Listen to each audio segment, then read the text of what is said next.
Coming up in this episode of the KickCast, is it possible to launch a Kickstarter from start to finish in 54 hours? You better believe it. We have two people that actually did it. A cooler that helps you get fresh margaritas no matter where you are, and building a car to blow stuff up. So sit back and relax. It's time for the KickCast. Hey everybody, it is time for another episode of the KickCast. And this is a super special episode because not only do we have the one and only Drew that everybody expects to see. Hey Drew, how you doing? Here I am. I am the one and only Drew. I'm glad you expected to see me. That's good. I mean, when I don't have you on, everybody's like, "Where's Drew?" I need a little.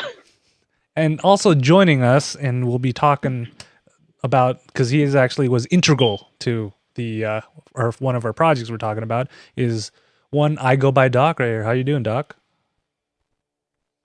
I'm doing super. How are you doing? I'm doing great.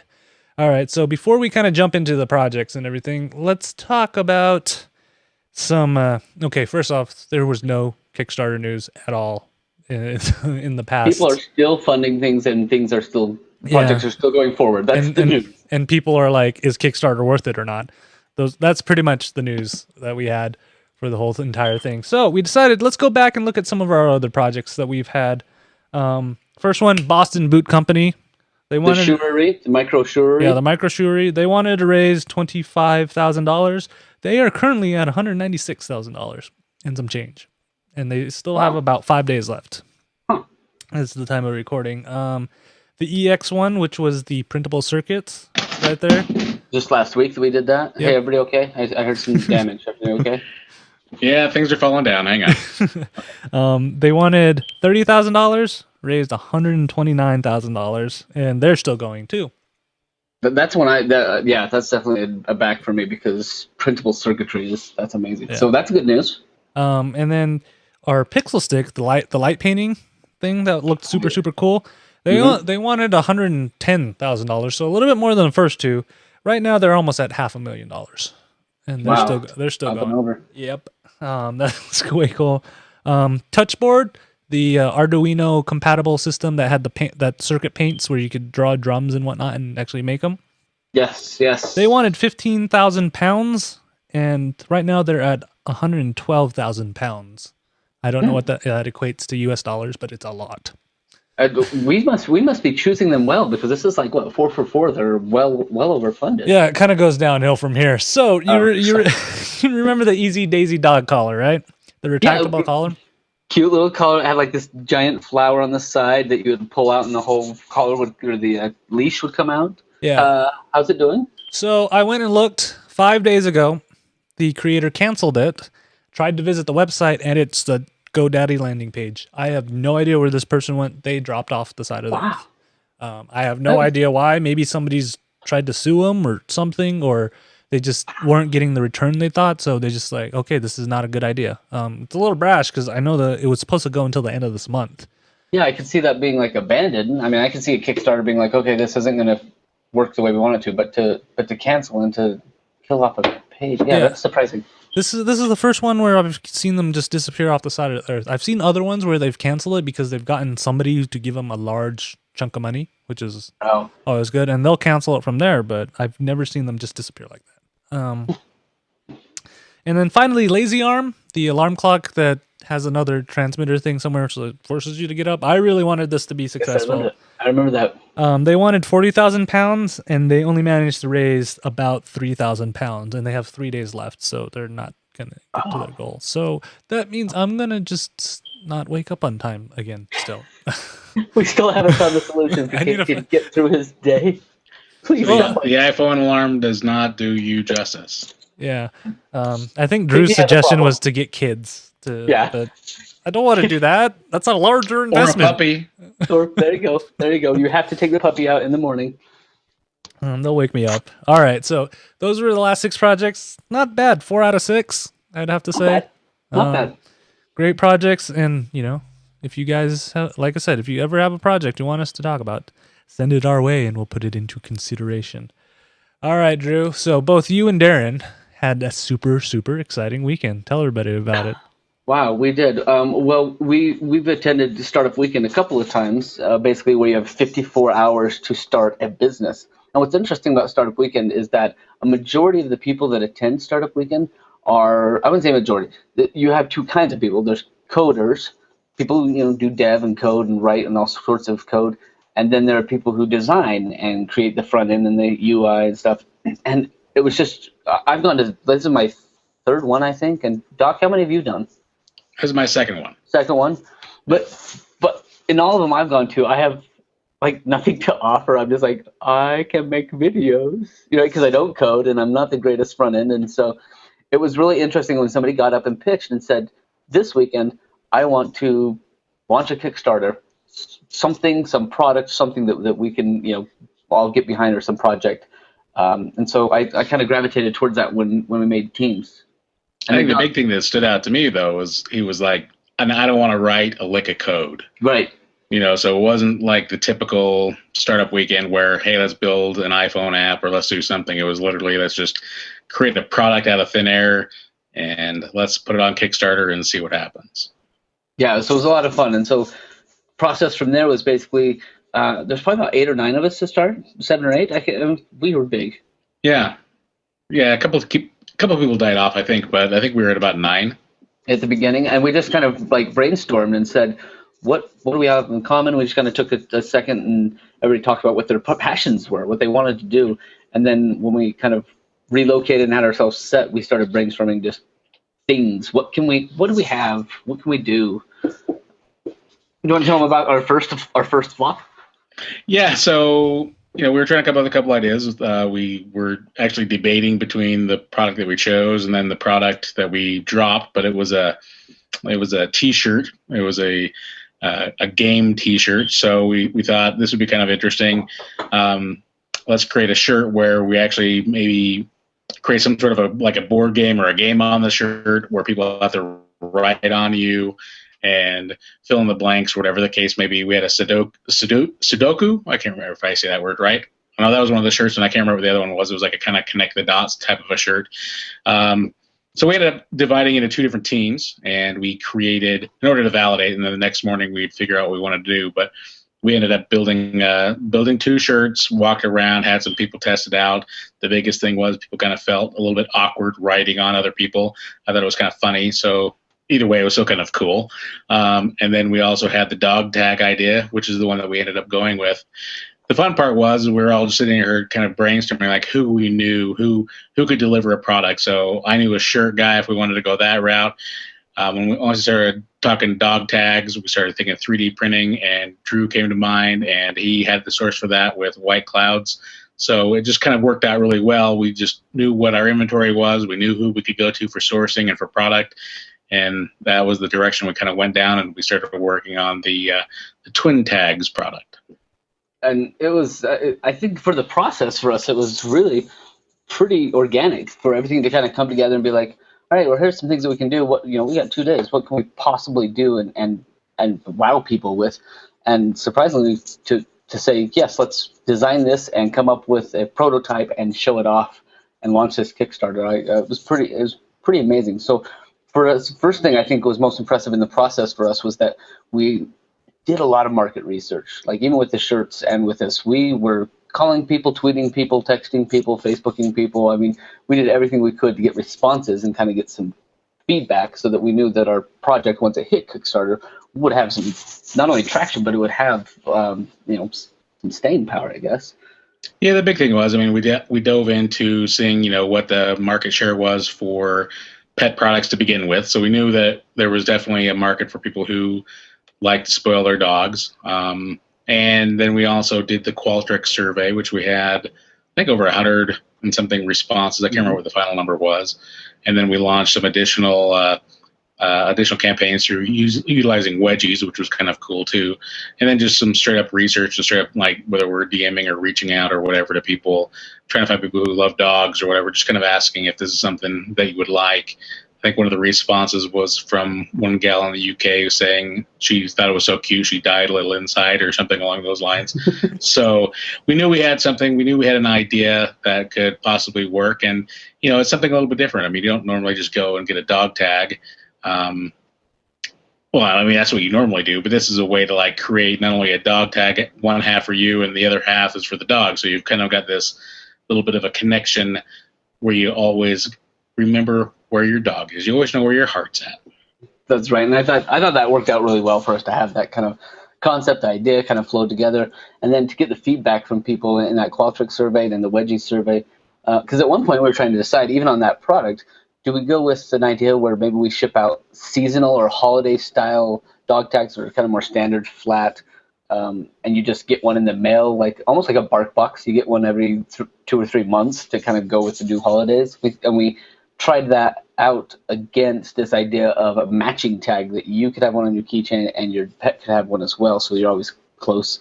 And that's what we used our wedgies for, and I was impressed. It started out kind of neck and neck, but when we got up into 60 and 70 responses, it leaned pretty heavy, almost more than 2/3 to the match tag. And although I don't have a dog, however, if I did, I would still personally, I would have rather gotten the every other month mailer or something along those lines, at least from a branding perspective and being able to see something new in the mail, which would be kind of cool for the dog. But hey, we did what the people wanted in this case. Right, it's right. That's the magic. You got to find your passion where it intersects with the other passion, and I think from their process wise, one of the things that we did that kind of tail end of things was as we built our Kickstarter and we built our video and put together our images, we did all that without our prototype. We didn't get the prototype until like 2:00 on Saturday, and we had most of this stuff written and ready to go before that. So that was interesting. And then to have we got those people that were kind of early on board and they were ready to back. We knew that we needed that traction, and so we sent them emails the night that we launched, which was that just last night? Yeah, it's 12 a.m. this morning. Yeah. I think so. I think they were actually sending out some, what did we call them? We called them pre-backers. I think we made up that word, or is there, or did somebody else actually use that word as well? No, I think we can have that one. So yeah, we had a list of 10 that had committed themselves and said, yes, I'll pay $30 for one of those to get that special price, and I want one. And so we let them know first when we were launched, so that they could be the first. Sorry, I just shook my computer. So they could be the first in line to get that, and then we started sharing it a little bit today on the Facebooks. All right, so do you guys suggest trying to make a Kickstarter project within 48 hours, or like so? Because why not? You've kind of seen the extremes where I've seen people work on Kickstarter projects for months before they get to launch. And other people like you guys who do it essentially overnight. So, what seems like a reasonable time for you guys to kind of plan a project and execute with it? Man, I don't know if there is such thing as a reasonable time. I mean, that's the fun part about going to a startup weekend. I mean, you're just forced into the situation, and you have 54 hours, and you have to react. I mean, we created a product. We created the idea for the product. We created the prototypes. We created the final product, the Kickstarter, and everything else along with it. But all these other folks, they created apps that were fully functional and a whole bunch of other stuff too. So I'm not sure if anybody actually got included in the App Store yet. I know we had that happen at the last event, but I think from a completion side of things, I think actually our group was probably, from a product standpoint, ready to go from a deliverable. Probably more than anybody else. But to answer your question, I mean, why not go as fast as you possibly can? I mean, Kickstarter is a great place to flesh out an idea, and what's it going to cost you? If it doesn't, if it goes well, great. If it doesn't, then through the market research you've done within Kickstarter, if it's a flop, it's a flop. Move on to your next idea. So, hey, if you can come up with 5 ideas in a month, run them.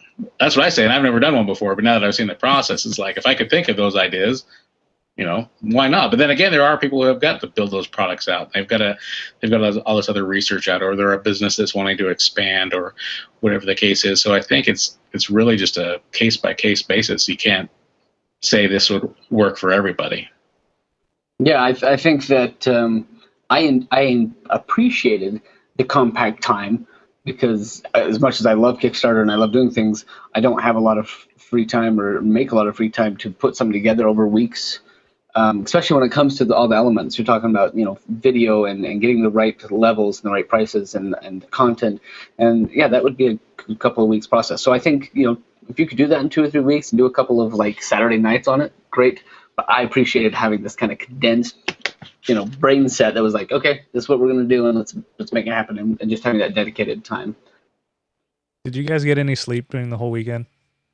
Oh yeah, I got plenty. I think unlike other startup weekends, I go until 2 or 3 in the morning just pretending to watch the coders do what they do, or doing whatever I can help with. But this one, I think we got a good 7-8 hours each night. Yeah, I didn't get as much sleep just because of my own sleep goofy schedule or whatever. And then, your own fault. and then I stayed in a hotel, which never suits me well. I always take too long to adjust, and by the time I adjust, I'm leaving. So, yeah, so I didn't get much sleep. I'm still kind of recovering from that, but I think it was just fun. I mean, I would have stayed longer, stayed later if we needed to, but I think the dynamics of our particular team allowed us to get out when we needed to get out and come back and go out and recharge and come back in. Yeah, we had a pretty good team that was. Somebody was on the video and the 3D printing side of things. Somebody was on like writing the content. Somebody was on taking the pictures and photoshopping them. I mean, we had a pretty good spread on everything that we did. How long did it take for KickStarter to approve your projects? Because it's Monday or it's Tuesday right now, so that's a pretty quick turnaround time for them to approve. And wasn't it? It was approved like Sunday night, wasn't it? Maybe it was early Monday morning. No, it was early Monday morning. Yeah, early Monday morning. I don't know why it was so quick. In fact, we had gotten emails even after we had left Saturday night. We had gotten emails that had said, from the team that basically had the response from KickStarter, and there was one that said from KickStarter, it just said you're going to need to adjust your levels because you can't have multiple rewards and single rewards. It has to be either or. And so we quickly, within 10 minutes, there was a decision made on our email thread that just said, okay, well, let's drop this level. And it was resubmitted again in the next hour or so, and it was like, okay, congratulations, launch when you want. So it was really fast. I don't think they usually go that fast. That means the Kickstarter team doesn't sleep, which is interesting to know. I think we might have actually had a connection somewhere along the lines through one of our team members, or from somebody from Startup Weekend might have put in a call, maybe too. Who knows? And that, I was going to mention that was actually part of the process that I think was sped up. Was part of having a Kickstarter is you got to have a place to put the money, and so having an Amazon merchant account has to be part of your process of getting ready.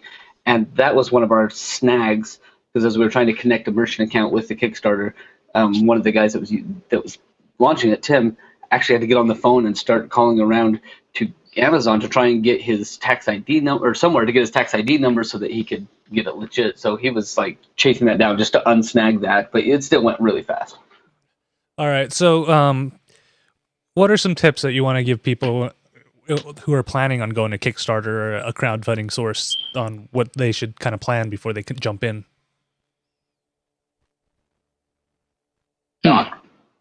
Oh, sure. I mean, this is literally the first Kickstarter that I've ever done, so I don't know that I'm the best person on the subject, but I think it's just kind of like any other business. I mean, or any other product that you want to possibly do. I mean, flesh it out, see if there is any market for the product. I mean, you might be coming up with a completely different widget, but see if there are people who are interested in it. Do a little bit of market research. Reach out to friends, see if there's something that's interesting enough that they would buy it. But don't let them say, "Oh yeah, absolutely," just because they're saying yes to be your buddy. I mean, try to reach out further than that. Go into some different groups or through social or whatever the case may be, and just really try to dig in and see what kind of information you can get. Not to mention but do a lot of market research on the product space and everything else. Just see if there's an absolute need for something. Because I think from what you guys are saying, I mean, I've watched your guys' podcast and I've looked at Kickstarter every so often, but I think the ones that are most successful are the ones that are kind of like the why didn't I think of that type of products? So come up with something like that, and I think you'll have a home run. Yeah, I agree. I think that one of the takeaways from this one was, yet again, not just getting people to say, yeah, that's a great idea, I think you should do it, but we actually had direct sales. Will you give us $30 if you get one of these, and we would take emails and we'd have contacts, and we did kind of the snowball where we would talk to people we know, go to social, have them talk to their people, and I think that was kind of more than just market research, but that was like getting the committed backers at the beginning, so that as we get into the launch, we were able to. We had a little bit of traction. We're up to, I don't know where we're at now, about $260 or so of backers. Yeah, and I think if we would have done anything differently, I mean, our very first survey that we do through the Qualtrics, where I think we had about 100 or so respond. If you go that route, I mean, try to collect people's data. I mean, if they're interested, don't just ask them the questions, but grab an email address. That was the one thing that we probably missed out on, because we did get that sent out, and everybody who was there was really interested. But at the end of the day, we miss out on the ability to hit those particular 100 people up, because we don't know exactly who took those surveys. I mean, we could reach directly out to the people that we talked to, but try to gather as much data and ask people if they want to be on the list and know when you go live. Yeah, I agree. That would have been nice. But other than that, things that we learned were just that having that. I guess people interested in a product and thinking about things in a new way, and how quickly and easy it was for us to come up with something that hadn't been done before was actually kind of fun to brain source that and be like, hey, nobody's done, or we haven't seen these, and there is a space for them. So that was fun. Yeah, the cool part is, I mean, these tags, I mean, so they're matching, right? But I mean, your dog's Twitter handle on them, so I mean, it's customizable to that point. You might put on there, find my human. Here's their phone number. Here's the dog's Twitter handle. Blah blah blah blah. So you can all do all sorts of different types of stuff with it than you can through a normal one of those kiosk punch out a dog tag type scenarios. So it is a completely different thing. I think it's kind of cool. If I had a dog, I'd be buying one, but I'll probably still buy one and throw on a couple of my pieces of gear. Yeah, I mean, that would make a great tag for gear. I just saw there that we're at $360, so we've sold back 10 backers today. Which, if we keep that up, we'll hit our goal, and we'll be able to print these off, and it'll be awesome.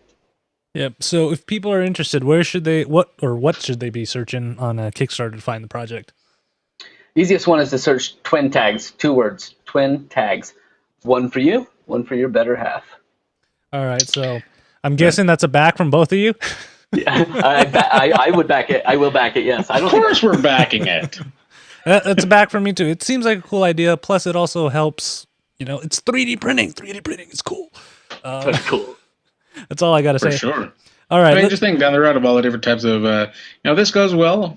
We can do all sorts of different things. I mean, I don't think we've talked about what they were, but one was a fire hydrant, and the other one was a crown. So we had, one for the girls, one for the boys. So down the road, different things could be built out as well, different types of products, different looks and feels. So it's kind of fun. I don't think we even mentioned this on the actual Kickstarter, but there would be very easy for an iteration to have a slot or a spot in the bottom of the hydrant or the crown that you can actually put like an RFID chip in, or a GPS type of thing to be connected, so that you not only had the ID, but you had some of the tech in there too. We could do that. That'd be way cool. Yep. All right. So let's move on to the next project. So Drew and Darren, both of you guys have kids, and I know that. So you guys have probably gone out on family outings to a picnic or something, and then you've always had this issue, right, where you have your cooler, but when you try to put crap on it, it falls off. So you just take the cooler with you. Then you got to make another trip back to the car, and then you're sitting at your cooler. You have your nice ice cold drink, and you're like, man, I wish I had a smoothie or a margarita. That would just make this so much better right there. So what comes up is this next project is called The Coolest, and it's actually a cooler that actually has a battery-powered blender that is built into the the cooler. And so it has a battery-powered blender. It has a Bluetooth speaker that you can remove, and it has built-in bungee ties, so you don't have to bring your own bungee ties. If you open the lid, there's an LED light built in there, so when it starts getting darker, you can just turn on the light and see exactly what's in the cooler. That's cool. And it has a built-in bottle opener, so if you're not a margarita person and you still want a beer, or you want one of those non-twist top root beers, bam, it's already built in on there. I thought this was really cool. It's actually a 60 quart cooler, so it's a little. I think that's about standard size on there. It's fully rollable, the battery in it is an 18-volt battery on there, and it's supposedly good for at least 60 uses or so. They even designed it so it would fit a portable grill that you could just tie on top of it and take it with you. So you can take it all in one trip, and it's fully packed. And I swear, they covered everything I can imagine that you would ever need in a cooler. Like, I would have never thought about that light thing until I saw it. Like, that is genius. That is genius right there. The bottle opener is another good one too, because you're out there and you're like, wait a minute, how are we going to open these bottles? That's something I always neglect to kind of figure out. The only couple drawbacks that I've kind of found with it is that there's only one prototype out there. People, the guy only has that one, and he's still kind of a little bit early stages for putting it all together on there. That's what I'm a little bit worried about there. But it looks I don't like know. he's gone a long way with that, though. I mean, maybe his first prototype, but he showed that other one that he's kind of started with, and it looks like he's been able to kind of, I don't know, he's got more than a prototype. It's like a functional designed. At least it looks like it's ready to go. Well, the original one, the blue one that has like the foam thing, that would have been like prototype. And then the thing is, like, at one of the levels is that he'll fly out to wherever you live for an outing, and he will play bartender using that prototype he has working. So I would say early, but it looks like he's ready to go. He just needs to get enough money to take a minimum order and ship that in right there. Perfect Kickstarter project, and the fact that he's already pulled up almost $60,000 on this idea and this project is pretty impressive, because it's a large scale production to put this thing together. So it's impressive. But I guess I've never really needed or wanted mixed drinks, but like blended drinks. It's just it's funny to me, I think. But I don't cooler all that often, so. I don't know. What about you, Doc? Blender on your cooler? Is that like the perfect match? No, I mean, I'm trying to find. Unfortunately, I'm not looking at the product. I can't see it, so I'm trying to like find the link where I can see what it is that you're looking at. But in the back of my mind, I'm thinking, so are we storing the ice in the cooler with all the other drinks? So to me, that's just from a germaphobe side of life. That's gross. Just because I don't like people reaching in with their hands, grabbing ice, and like bottles that are gross, touching things, and I don't like that ice in my blender. Just that's just me. Maybe you keep your ice in a bag separate off to the side. And maybe, but what's the point of the cooler? I mean, do you have to have a cooler for the cooler? Maybe he could like add in a partition or something. So there you go, clean ice, no hands over here, dirty ice. That's it. I think this would be a great idea. The only thing I'm slightly concerned about is how do you charge this thing? Because it says it's battery operated, but it's got to be sealed somehow so you don't get battery acid into your cooler. I'm sure. Yeah. I don't know. You just maybe it's like your drill where you just like maybe it's the battery that you actually pull out and put on a charger, or you just plug in at some point. But yeah, like. For me, it's a back because it seems like a useful idea. I don't go outside that often because I'm a nerd and sunlight is dangerous. But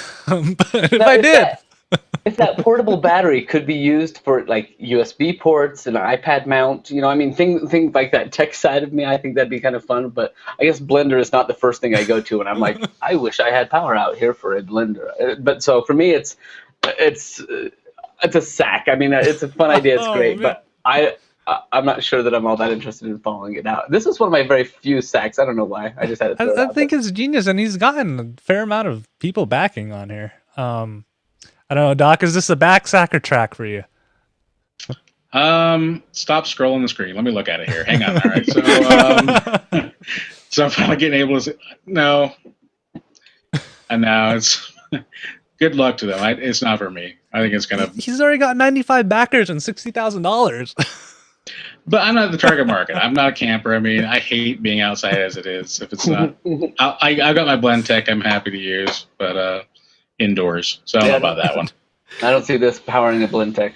All right, so that is the coolest. Our next project is actually something pretty rare. We hardly feature video games on the KickCast. I don't know why. I like video games. I'm terrible at playing them, but I like them. So our final project of the night is actually called Scrap. And the whole idea of this is there's no such thing as anything pre-built. You start out with parts, and then you put them together into whatever thing that sort of resembles like a car. On there, there's rocket launchers, grenades, everything on there. And the whole point of this is to drive around and blow other people up, or hilariously blow yourself up. Which looks like it happens quite a bit when you overload. Like, that was my favorite part of the video at some point, where it was like he loads it all up and it's got way too much stuff, and the very first like jump that the car goes over, it over rotates, and like, or maybe it's when it fires. Oh its my gun. gosh. It fires the gun that like over rotates and ends up on its back. It was hilarious. But this reminded me of like early games, like, was it Twisted Metal or some of the other? Yeah, that's what I was gonna say. It's like Twisted Metal. Yeah, except you get to Very cool. design all the cars and everything. It's like a fusion of Twisted Metal and Minecraft put together, and I love it. And the thing that I'm really, really worried about is this guy doesn't have an alpha version of the game yet. He has a playable demo, but he doesn't quite have an alpha version, and he's been programming it for about a year. And he's reached this point where he's like, I need some income or I'm not going to be able to pay rent. And that's where this project's going. He's planning for a alpha release in mid 2013 with a Valve, with a Blizzard kind of ending where it's going to be done when it's done. That actually worries me a little bit, but right now, even on Steam Greenlight, it was kind of on the top of everybody's radar. So I'm kind of excited for this, and I'm hoping The demo's on Steam? So there's a playable demo that you can download. It's linked on the Kickstarter page right here. But you can build some crazy, crazy cars out there and just blow things up, which I like. Why not? I even saw somebody like make a Look at that. Pixel Mario. It's like a floating Death Star. Awesome. So where's he at right now in his funding? Like, let's see. He just barely launched, and he is currently at 6,675 wallaby scrotums. Yeah, I was gonna say, what do they pay with down there in New Zealand? I have no idea, but I'm going with that because that's what you told me. And if Drew tells me you're a professional teacher, I believe you. Yes. In fact, if those wallaby scrotums in US dollars, that's about 4,800 right now. Like 6,000 wallaby. Anyway, I think this is a really interesting idea, and like you said, there's some concern there. When it's done, it's done. But for me, supporting somebody that's put a year into a project and now they're like bringing it to the masses to say, help me push it over the finish line, I gotta support that. So for me, this is a back, because I love the idea of just being able to do what you love and be supported in it. So I'm in. Yeah, and then for all you gamers, you're like, oh no, it's only on PC. It's Mac, PC, and Linux on there. He's promised all three things. It's not even an iPhone app? No, this is on the computer, like a PC game? Yeah. And he could eventually put it on there, but it's a one-man team. It's not a full studio. It's just him programming night and day on there. And I'm sure if it gets back in funds and he gets some traction, I'm sure that he'll probably have somebody available to to help him port it over to iOS, because it would make a pretty good iPad app. Yeah, and I love his idea. He's like, hey, if you don't want to back me financially, share with friends. Let everybody know. I'm trying to get the word out on this. I can see even if this doesn't fund, he's probably going to keep working on it. Probably albeit at a slower pace, because he's got to keep a roof over his head and power so he can actually program on there. But I think it's a great idea, and who doesn't love blowing up stuff and making things?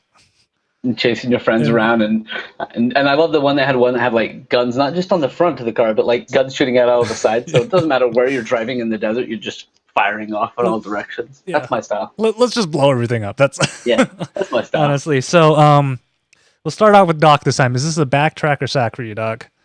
Can you see yourself playing this game? I can definitely see myself playing this game. I like that kind of stuff. It reminds me of the old school, like we were talking about Twisted Metal, and it's kind of like build your own Twisted Metal, although there's no... I didn't see the ability to make some crazy goofy clown car or anything, but other than that, I think it looks like fun. I'd play it. Back it. All right, Drew, what's your pick? For me as well, I'm definitely a back it. This is a fun one, and any chance I get my hands on some wallaby scrotums, I'm in. It's a back for me too, and who knows, we could do a Fail Pale Gaming when this comes out, and we'll just go around blowing each other up. I think that would be awesome. Oh, I would dive in on that. Yes. So that is Scraps right there, and that was actually our final project of the night. First of all, Doc, thanks for being on the show with us, especially at last minute and with no prior warning. We kind of just invited you to go hang out, and you're like, "Oh, what's up?"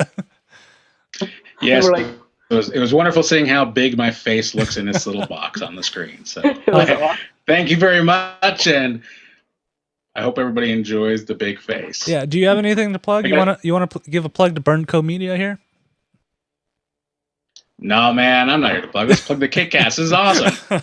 Thanks for having me. Yeah. Just follow me on Twitter. Just There follow you me go. on Twitter. I go by Doc. That's what we'll say. Yeah, follow Doug, because if you need any direct inbound, direct marketing, this guy knows what he's doing. So yeah, I go by Doug.